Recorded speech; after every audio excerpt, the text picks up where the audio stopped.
Hi everyone, my name is Melissa van Dijk, and in today's video I want to talk about something I've been thinking about a lot recently. And that is whether we might be missing a part of the picture when it comes to diet and breakouts. Because for a long time now, the conversation around acne and diet has been dominated by one thing: sugar. Now on one hand, I understand why. There's research linking blood sugar, insulin and skin issues. But on the other hand, sugar is also very easy to point at. You eat something sweet, your blood sugar rises, insulin responds, so it gives people a very clear explanation. It's something you can measure, something you can test, but it's also something that can easily be turned into a headline. So I think that's why, naturally, sugar became the main focus. Now for me personally, sugar never really explained my breakouts. And I'm not saying sugar can't be a problem for anyone, or that reducing it isn't beneficial for other health reasons. But in my own case, I tracked this very carefully over a long period of time. And I didn't see any indication that it was affecting my acne, neither positively or negatively. I even used glucose monitoring for more than a year because I wanted to understand whether blood sugar spikes were connected to my skin. But over time I realized that focusing so much on sugar wasn't actually bringing me closer to the answer. If anything, it became a very narrow focus that didn't really explain the bigger picture. Because I was trying to reduce sugar more and more. And at some point, the meals I was putting together started to look really odd. I was basically combining anything that was low in sugar and high in other beneficial ingredients. But I was still dealing with breakouts. And I also noticed something similar with many people here on YouTube or around me. Many people cut out or reduce sugar.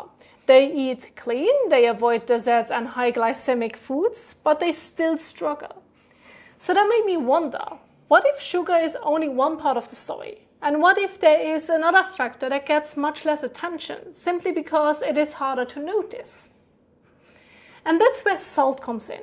Because compared to sugar, salt is not a loud trigger.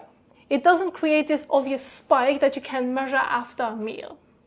So you can think about it like this. Sugar is more like a fuel problem, while salt is more like a fluid balance problem. It affects how the body regulates fluids, how water moves in and out of your cells. So it's not a dramatic, immediate reaction, it's more of a slow shift in balance. And because that's harder to measure in a simple way, I think it often gets overlooked. And it took me a long time to even notice it myself.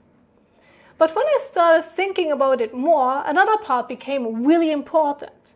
And that is how we actually eat many of the foods that are considered healthy. Fish, olives, nuts, fermented foods. On paper, they may sound great.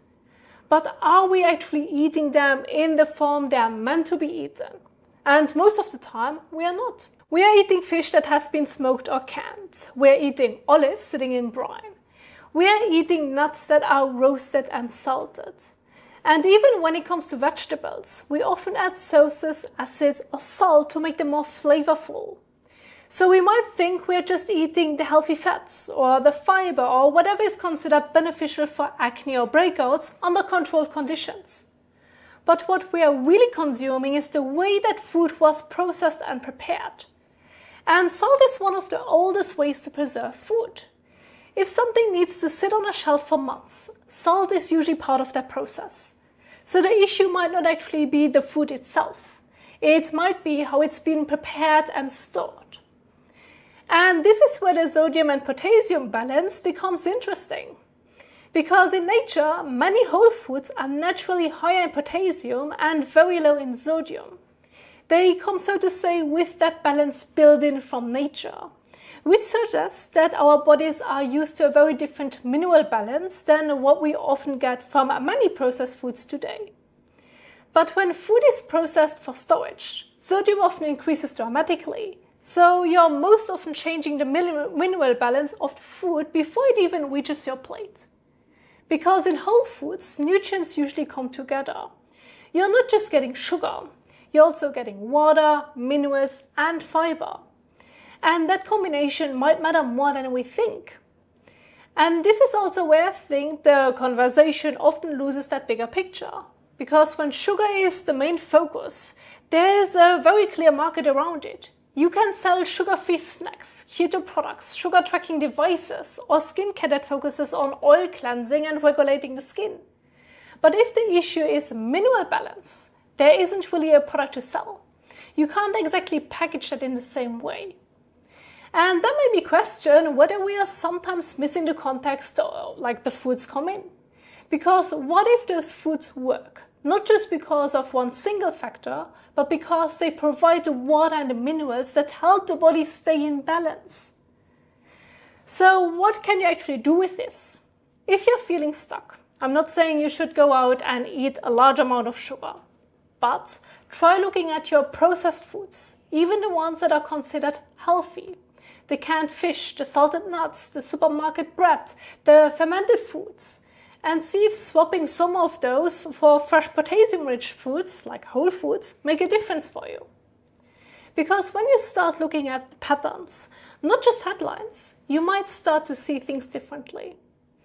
Your skin might not only be reacting to what you're eating, but also to how those foods are prepared and combined over time. And sometimes the issue isn't one single thing, but the small imbalances that build up quietly over time. Thank you so much for watching, and I will see you in the next one. Bye!